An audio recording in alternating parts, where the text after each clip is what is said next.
अदिति की शादी को 3 साल हो चुके थे। उसकी पहली शादी के बाद विधवा होने का दंश झेलना और फिर दूसरी शादी के बाद का जीवन भी कोई खास बेहतर नहीं था।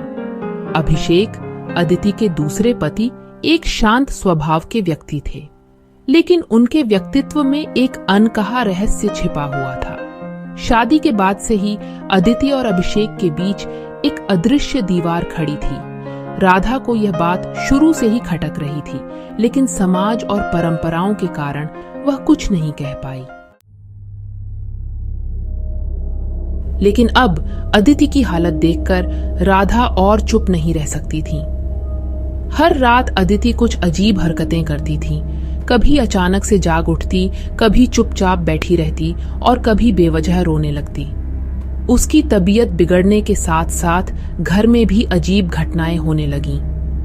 दरवाजे अपने आप बंद हो जाते, खिड़कियां अचानक से खुल जातीं और घर के किसी कोने से रहस्यमयी आवाजें आतीं। राधा को धीरे धीरे यह समझ आने लगा कि अदिति के साथ कुछ असामान्य हो रहा है। राधा ने सोचा, क्या अदिति के अतीत में कुछ ऐसा था जिसे उसने कभी नहीं बताया? उसकी पहली शादी का समय एक ऐसा धुंधला पड़ाव था जिसे अदिति ने कभी खुलकर नहीं बताया था।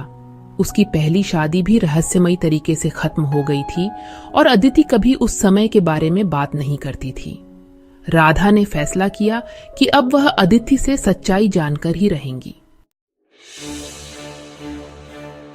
अगली सुबह राधा ने अदिति को अपने पास बिठाया। अदिति बहुत कमजोर और थकी हुई लग रही थी। उसकी आंखों के नीचे काले घेरे थे और चेहरा पीला पड़ चुका था।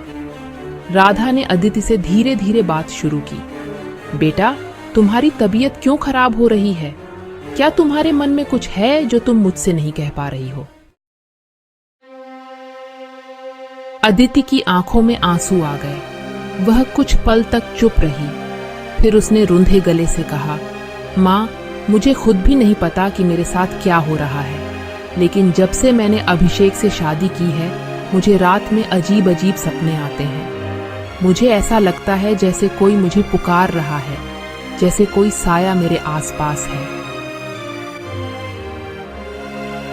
राधा चौंक गई। साया? कैसा साया?